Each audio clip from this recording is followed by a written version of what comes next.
اللهم صل وسلم على سيدنا محمد صاحب البشرى صلاة تبشرنا بها وأهلنا وأولادنا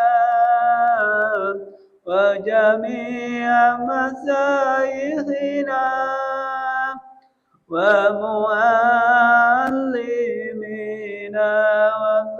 وطلبتنا وطالباتنا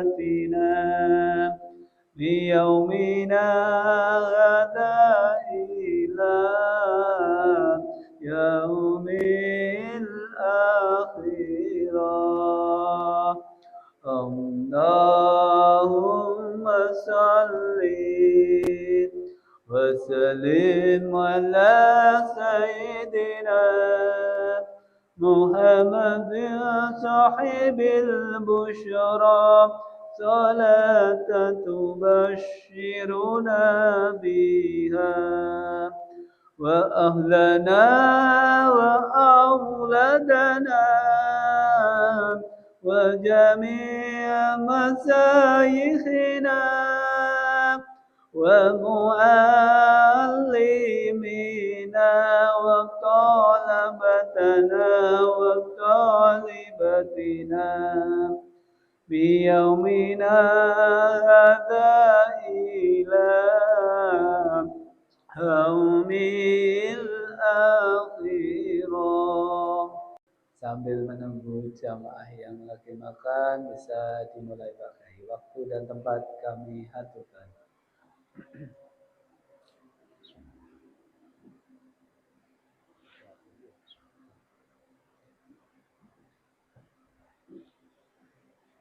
Assalamualaikum warahmatullahi wabarakatuh.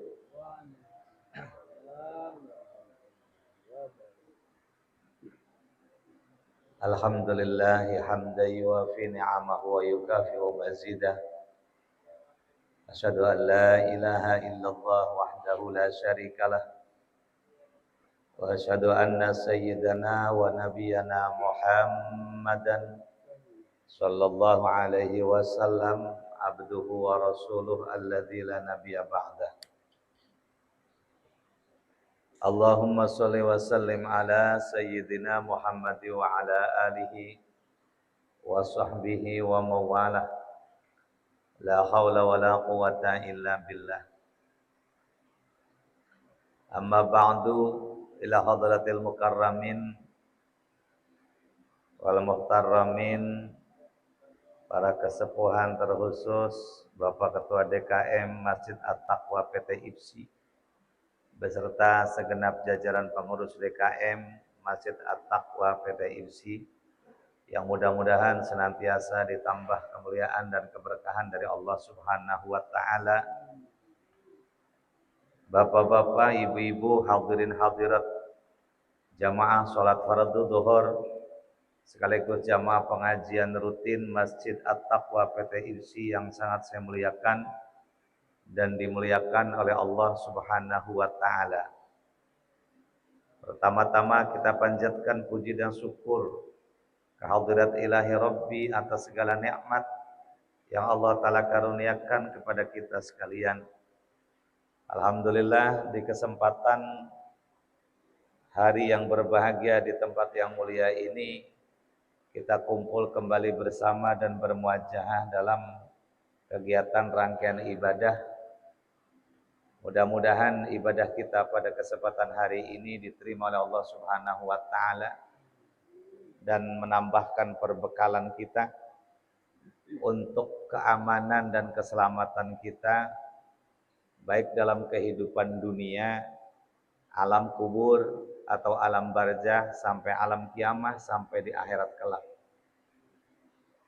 Sholawat teriring salam semoga tercurah limpah atas junjungan kita Nabi besar Muhammad sallallahu alaihi wasallam. Kita ikuti segala sunnahnya, kita ikuti apa yang menjadi percontohannya, dan orang-orang yang melaksanakan sunnahnya adalah orang-orang yang diaku kelak menjadi umatnya yang wajib mendapatkan syafaatnya di hari kiamat, bahkan akan bersamanya di dalam akhirat nanti, di dalam surga nanti. Man ahya sunnati faqad ahabbani wa man ahabbani ma'i fil jannah. Barang siapa yang menghidupkan dan melaksanakan segala sunnahku, berarti dia mencintai aku, dan barang siapa yang mencintai aku maka ia kelak bersamaku di alam surga. Karena itu kita berkomitmen untuk terus bisa melaksanakan sunnah Rasul semampu kita, dan kita pelajari dalil-dalil serta sumber-sumber keterangan yang menjadi landasan sunnah-sunnah tersebut. Oleh karena itu kita kaji kitab Bulughul Maram yang isinya adalah rangkuman hadis-hadis yang menjadi referensi dari amal ibadah kita, baik yang hukumnya wajib ataupun yang hukumnya sunnah.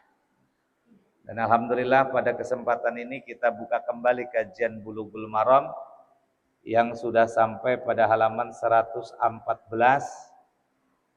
di Kitabul Janaiz, dan kajian kita dari bulan yang kemarin sudah sampai pada nomor hadis yang ketiga di halaman 114, yang di situ diterangkan atau ditulis wa an Buraidah radhiyallahu anhu annan Nabiy sallallahu alaihi wasallam qala al mu'minu yamutu bi iraqil jabin rawahu salasah wa sahahahu Ibnu Hibban. Dari Buraidah radhiyallahu anhu annan Nabiy sallallahu alaihi wasallam, sesungguhnya Nabi sallallahu alaihi wasallam bersabda, al mu'minu yamutu bi iraqil jabini, orang yang beriman itu mati dengan berkeringat dahinya. Rawahu salasa, hadis ini diriwayatkan oleh Imam 3 dan disahihkan oleh Ibnu Hibban. Kesimpulannya dalam hadis ini Rasulullah menerangkan dan memberitahu bahwa ciri-ciri orang yang mati dalam keadaan iman itu adalah dahinya berkeringat. Gitu. Manakala di antara kita atau di antara saudara-saudara kita, tetangga kita, manakala baru saja dia meninggal, baru saja keluar rohnya, dilihat dahinya atau bisa disentuh dahinya itu basah karena keringat, maka itu bagian daripada tanda-tanda ciri-ciri yang baik, yakni matinya ia tetap dalam keimanan dan keislaman sehingga masuk dalam golongan husnul khotimah. Ini yang kita rindukan, ini yang kita inginkan. Semuanya pengen mati dalam keadaan bawa iman dan Islam. Walaupun sepanjang hidup ini kita banyak sekali melakukan perbuatan dosa ya Bapak-bapak ya. Malas beribadah, namun ketika berbuat dosa semangat. Walau dengan seperti itu tetap kita punya keinginan kuat, punya harapan besar nanti ketika wafat kita dalam keadaan husnul khotimah. Kalau sudah husnul khotimah artinya mati dalam keadaan iman, ya ditahlili, alhamdulillah manfaat. Dibacakan Quran di rumahnya atau di atas kuburnya, alhamdulillah manfaat. Diziarahi kuburnya, didoakan dari atas kuburnya, alhamdulillah sampai. Itu kenapa? Karena berbekal iman tadi. Ya, maka karena itu jelas dalam Quran, wal asri innal insana lafi khusrin illal ladzina amanu wa amilus solihati wa tawassaw bil haqqi wa tawassaw bis sabr. Demi masa atau demi waktu asar sesungguhnya manusia itu dalam kerugian. Kecuali yang tidak rugi itu adalah orang-orang yang beriman. Keimanan ini bersemayam pada dirinya minal hayati ilal mamat, dari semenjak ia hidup sampai dia mati. Minad dunya ilal akhirah, dari semenjak ia di dunia sampai ke akhirat. Keimanan itu tetap bersemayam pada dirinya.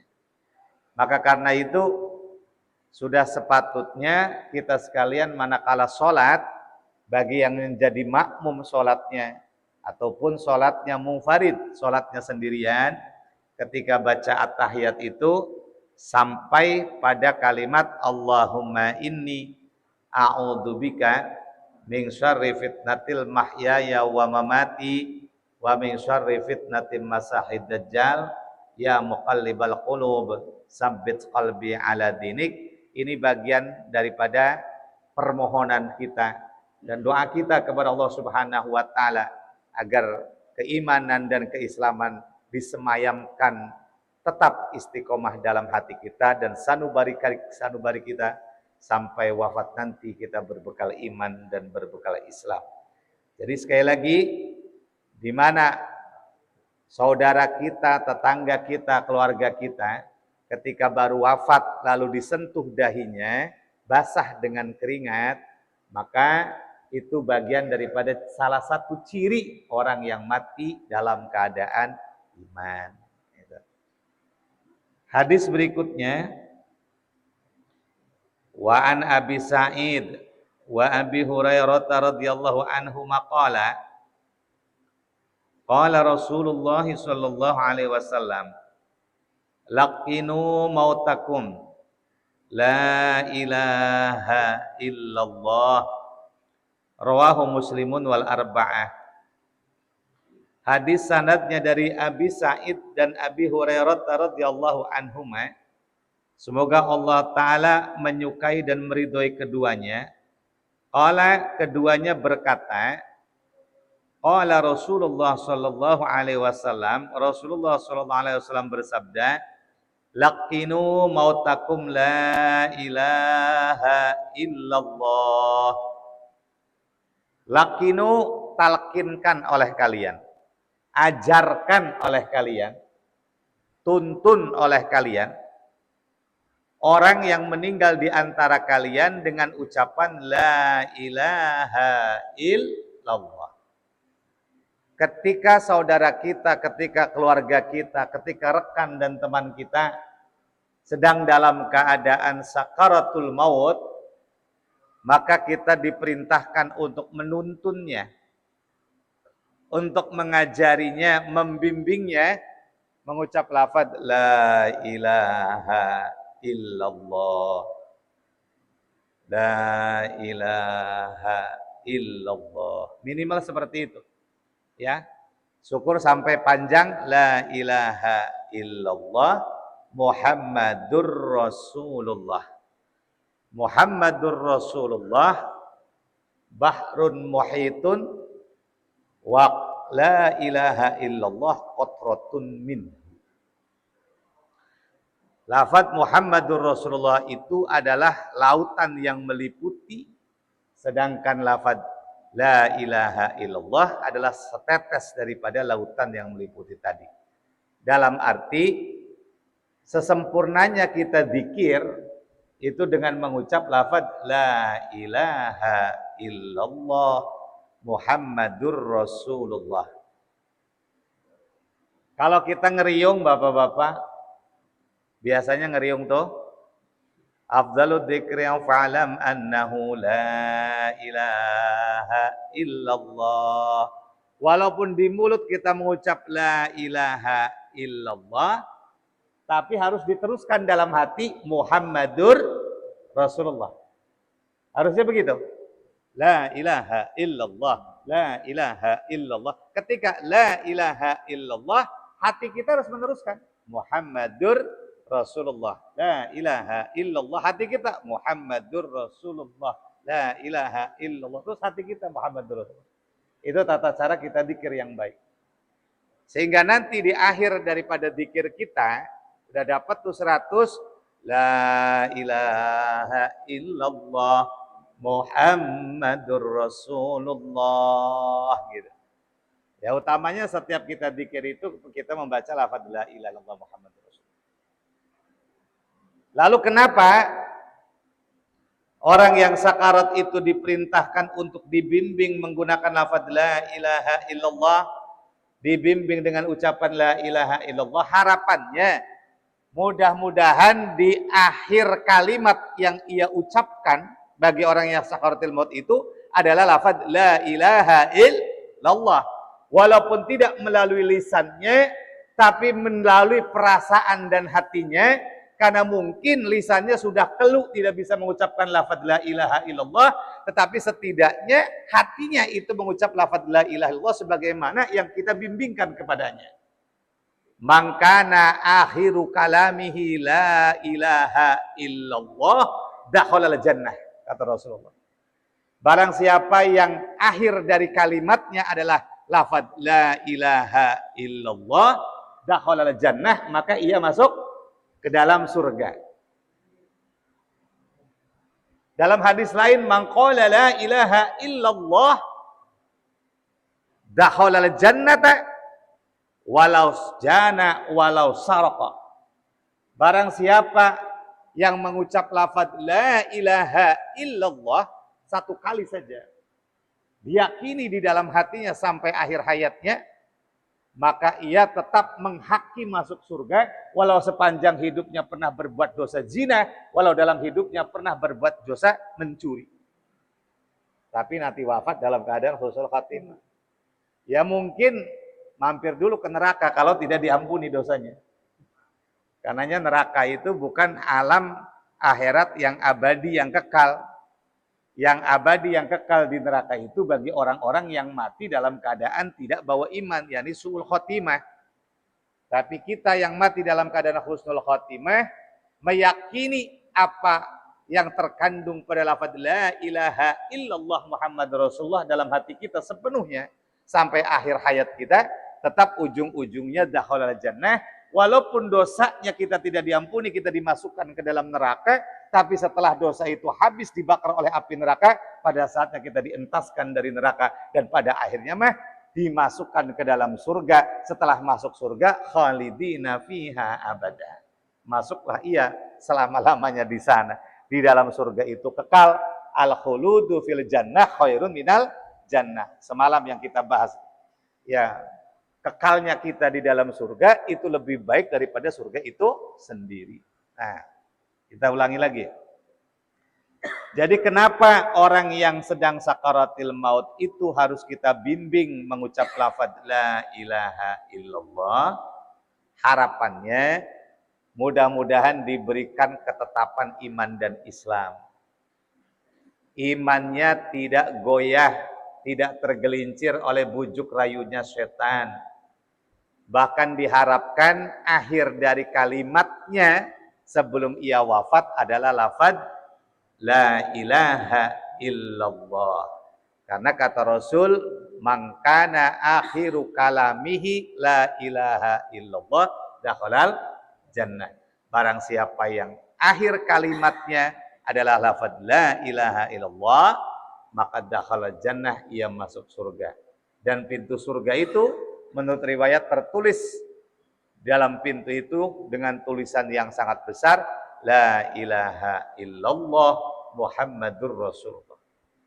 Dalam hadis lain, man jaa ilallahi ta'ala bimil'il ardi was samawati minal khataya yaghfiruhullahu ba'da ayyaqula la ilaha illallah Muhammadur Rasulullah.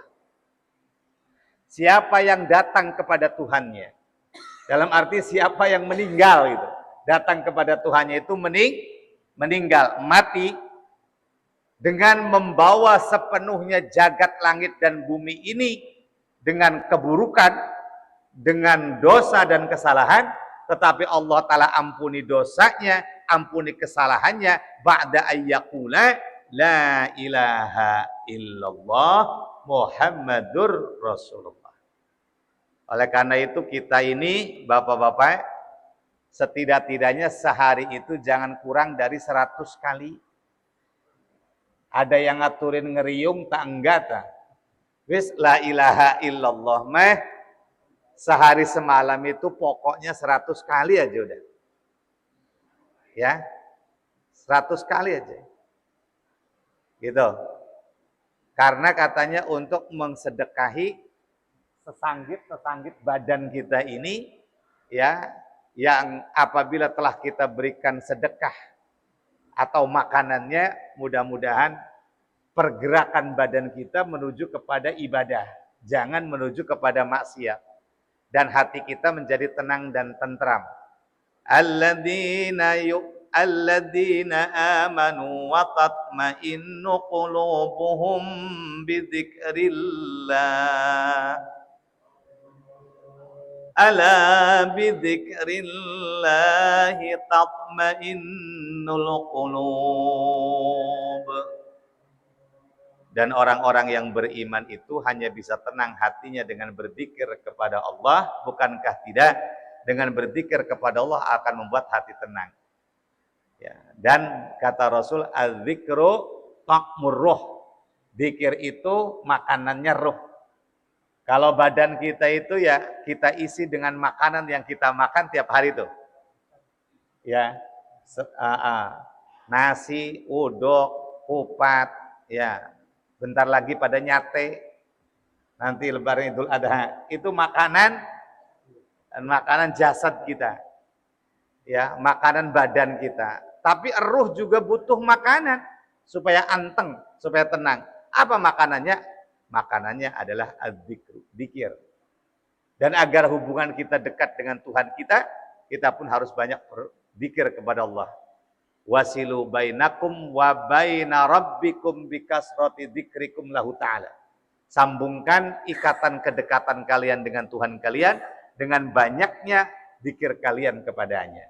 Dan afdhalud dzikri, seutama-utamanya zikir itu adalah lafaz la ilaha illallah.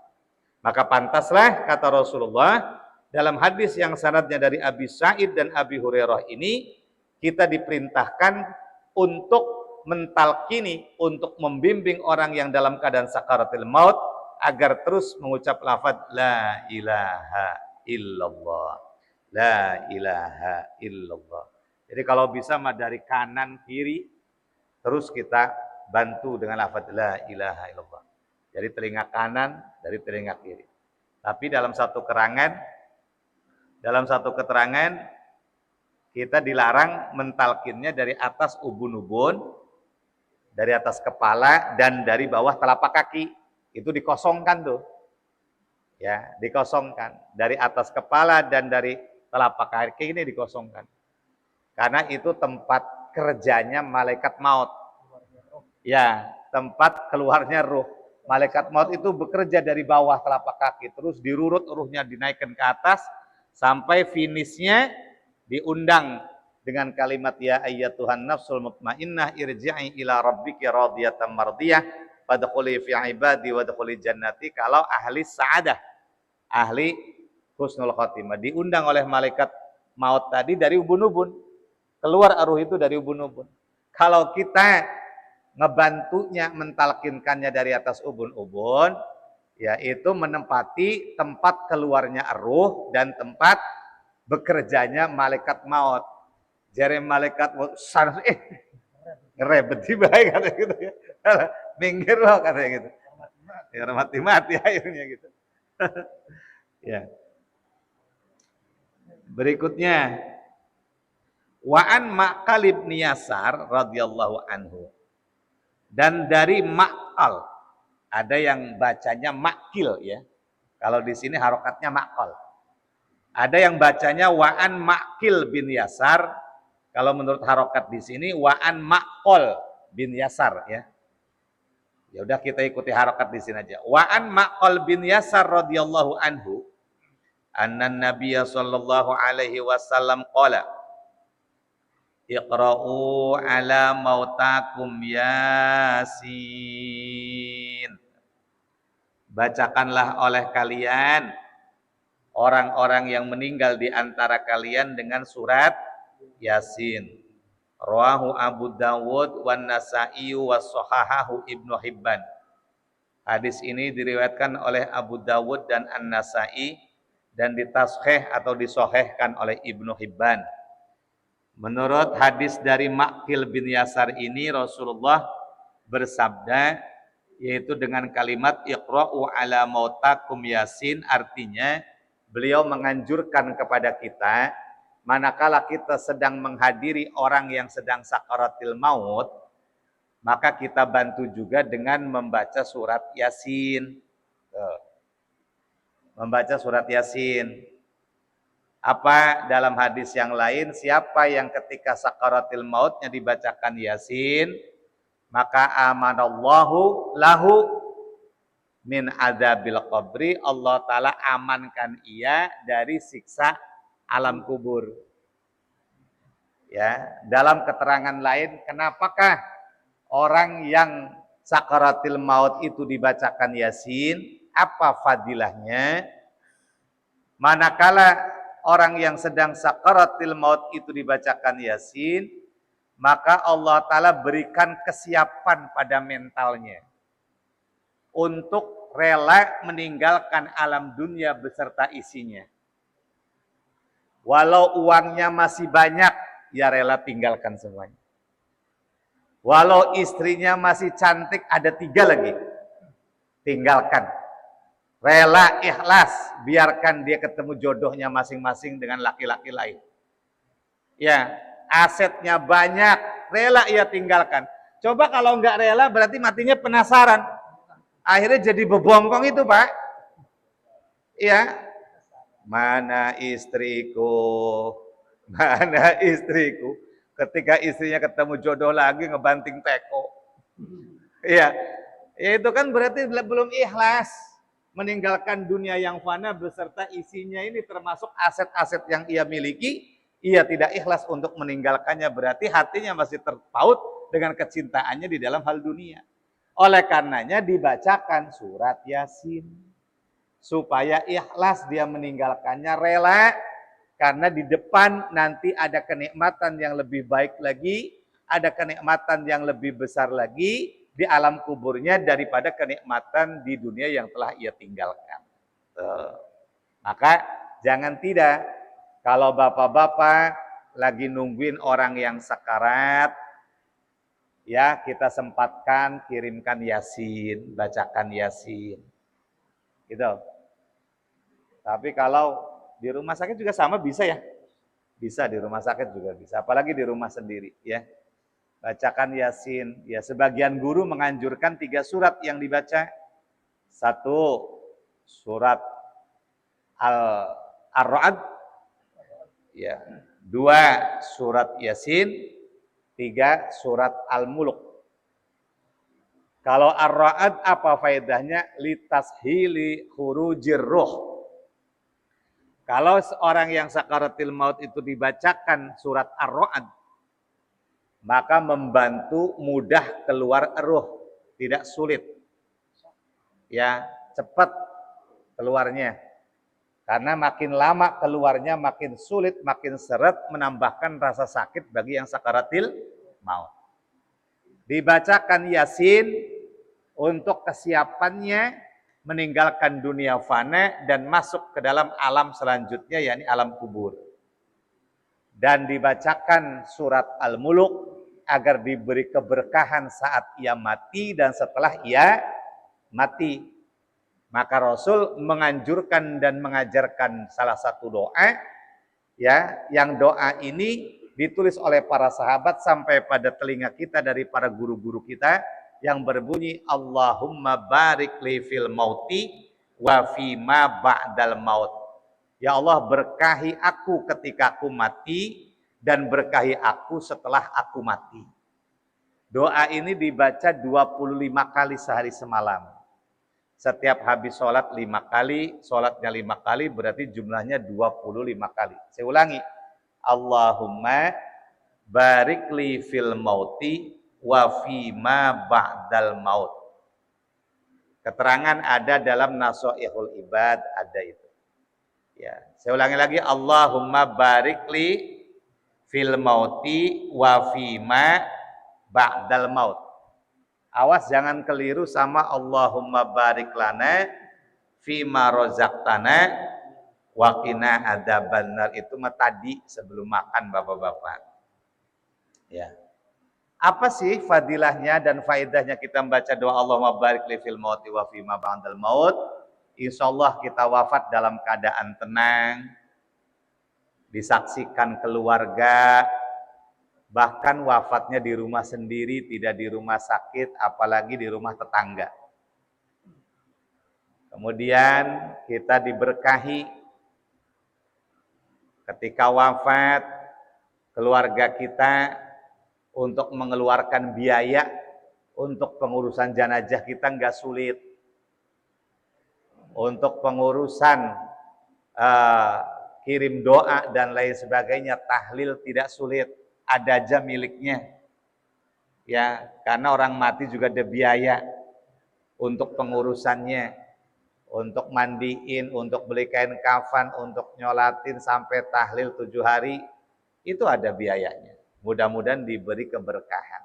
Dan yang paling penting, almarhum diberi keberkahan dalam alam kuburnya, berupa selamatnya ia dari siksa kubur dan fitnahnya, dan juga yang mendapatkan kenikmatan yang lebih daripada kenikmatannya waktu hidup di dunia. Maka doanya, Allahumma barik li fil mauti wa fi ma ba'dal maut, dan juga ketika sakarat dibacakan surat Al-Muluk, yakni surat Tabarok. Jadi 3 surat tuh ya, Ar-Ra'd, Yasin, dan Tabarok. Gitu. Kemudian satu lagi, wa an Ummi Salamah radhiyallahu anha qalat. Dari Ummi Salamah radhiyallahu anha, semoga Allah taala memberikan keriduan terhadap Ummi Salamah. Qalat, beliau berkata, dakhala Rasulullah sallallahu alaihi wasallam ala Abi Salmata wa qad syaqqa basaruhu fa aghmadahu summa qala innar ruha idza qubida ittaba'ahul basaru fadajja nasun min ahlihi faqala la tad'u ala anfusikum illa bi khairin fa innal malaikata tu'minu ala ma taquluna summa qala Allahumma ighfir li Abi Salamata warfa' darajatahu fil mahdiyyin wafsah lahu fi qabrihi wa nawwir lahu fihi wakhlufhu fi aqibihi. Rawahu Muslim. Hadis dari Ummi Salamah, beliau menceritakan suatu ketika Rasulullah Shallallahu Alaihi Wasallam masuk ke rumahnya Abi Salamah, yang waktu itu Abi Salamah telah wafat, telah meninggal. Wa qad syaqqa basaruhu, sementara matanya Abi Salamah yang telah wafat itu terbuka. Ya, terbuka. Rata-rata orang meninggal matanya terbuka. Dan ini pun salah satu ciri-ciri orang yang wafat husnul khotimah. Matanya terbuka, tapi enggak mendelik.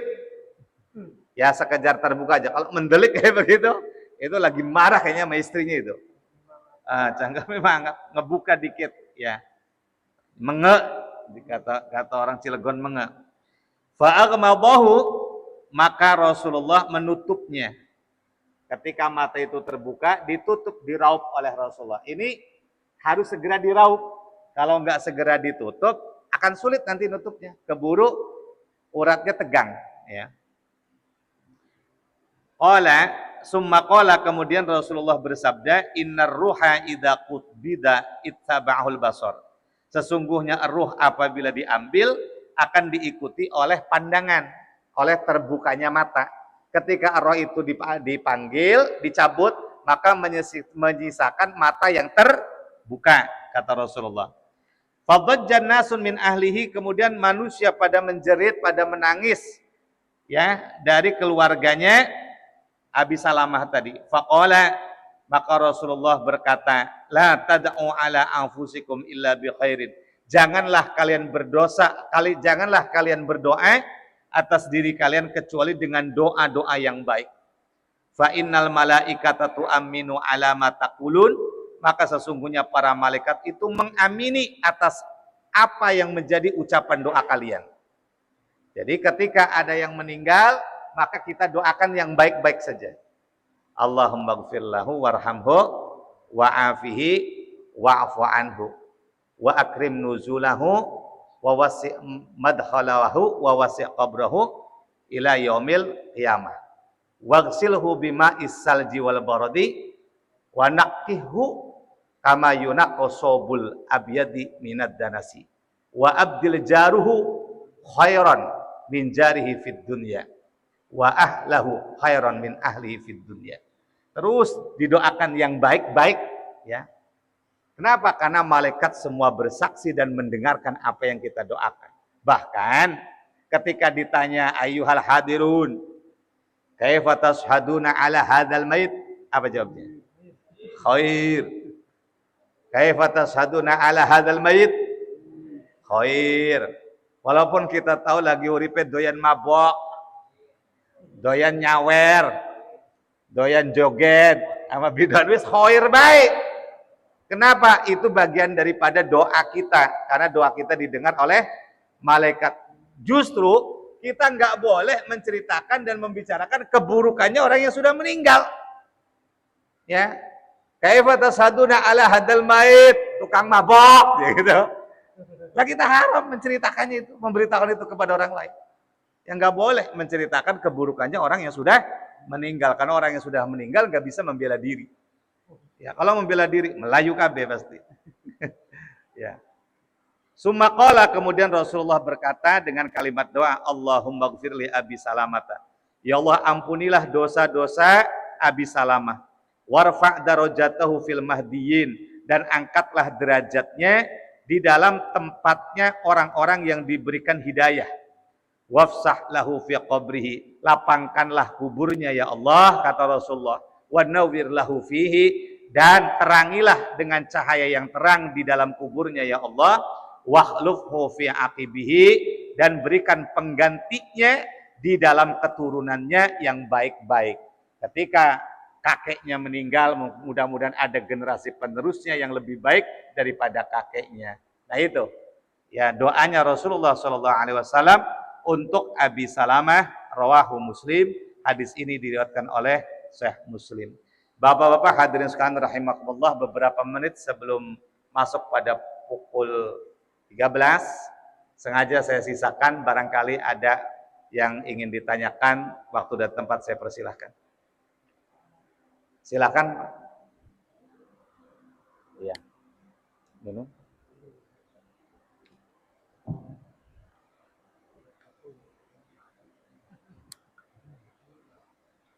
Bismillahirrahmanirrahim. Assalamualaikum warahmatullahi wabarakatuh. Waalaikumsalam. Pak Kiai mau nanya tadi itu tentang sakaratul maut tadi. Ya. Kan kita kan kalau ketahuan lagi sakit kan bisa diingatkan ya Pak ya. Artinya bisa dituntun sampai ke lafaz la ilaha illallah gitu. Kalau udah sakaratul maut ya Pak. Yang saya tanyakan ini, kalau umpamanya kita dalam perjalanan tiba-tiba tabrakan atau apa gitu kan, itu kan nggak sempat kita sampai mengucapkan lafaz la ilaha illallah gitu. Ya. Itu termasuknya husnul khotimah atau gimana gitu Pak Haji? Ya. Oke, terima kasih. Wassalamualaikum warahmatullahi wabarakatuh. Waalaikumsalam warahmatullahi wabarakatuh. Jadi mati itu caranya ada dua. Ada yang diketahui tanda-tandanya, ada yang datang secara mendadak. Yang diketahui tanda-tandanya diawali dengan rasa sakit dan kemudian ditunggui oleh keluarganya dan ditalkin tadi ya. Tapi ada yang disebut al-mautu baghtah, mati ngedadak, tidak disangka, tidak diduga tadi. Nah, inilah kekhawatiran kita, Pak. Kalau kita tidak membekali diri dari sekarang, khawatir mati kita tidak dalam keadaan ditunggui keluarga kita. Mati di jalan, tabrakan, atau kecelakaan, di mana nggak ada yang tahu udah mati aja. Kalau kita membekali diri dari semenjak sekarang, dengan cara apapun kita mati, insya Allah tetap husnul khatimah. Karena kita sudah membekali diri walau tidak ada bantuan dari orang lain untuk mentalkinkan kita. Gitu. Maka kita sendiri yang membekalinya dari sekarang. Khawatir terjadi seperti itu. Tapi kalau kita tidak membekalinya dari sekarang, hidup berleha-leha, penuh dengan maksiat, sholat gak mau, ngaji gak pernah datang, sama kiai takut dia lari, gak pernah mau dekat, Ya, nyantuni anak yatim nggak pernah, sodakoh enggak, korban juga nggak mau. Nah, mati ngedadak, ketabrak kereta, bisa jadi su'ul khotimah. Atau kebakaran, sangit jadinya. Artinya su'ul khotimah. Nah gitu ya. Jadi kekurangannya orang yang mati baktah itu adalah mati dalam keadaan tidak ada yang membimbing dan tidak ada yang mentalkin. Itu sangat riskan. Dan ini menjadi suatu kekhawatiran bagi kita. Oleh karena itu mengantisipasinya, bekali diri kita semenjak sekarang, biarpun ngomong pahitnya nanti kita wafat dalam keadaan baktah, kita sudah persiapan. Seperti itu. Itulah yang dapat saya sampaikan. Mohon maaf waktunya udah keburu habis. Sebelum tutup dengan salam, sejenak kita berdoa bersama. Allahumma sholli ala sayyidina Muhammadin fil awwalin wal akhirin wa barik wa sallim radhiyallahu tabaraka wa ta'ala an sadatina ashabi sayyidina Rasulullah ajmain. Amin walhamdulillahi rabbil alamin. Allahumma anfa'na bima 'allamtana wa 'allimna ma yanfa'una warzuqna ilman yanfa'una zidna ilman wa yaqinan. Rabbana taqabbal minna innaka antas sami'ul 'alim wa tub 'alaina innaka antat tawwabur rahim. Rabbana dhalamna anfusana wa illam taghfir lana wa tarhamna lanakunanna minal khasirin. Rabbana atina fid dunya hasanah wa fil akhirati hasanah wa qina adzabannar. Bifadlika subhana rabbika rabbil izzati amma yasifun wa salamun alal mursalin walhamdulillahi rabbil alamin. Wassalamu alaikum warahmatullahi wabarakatuh.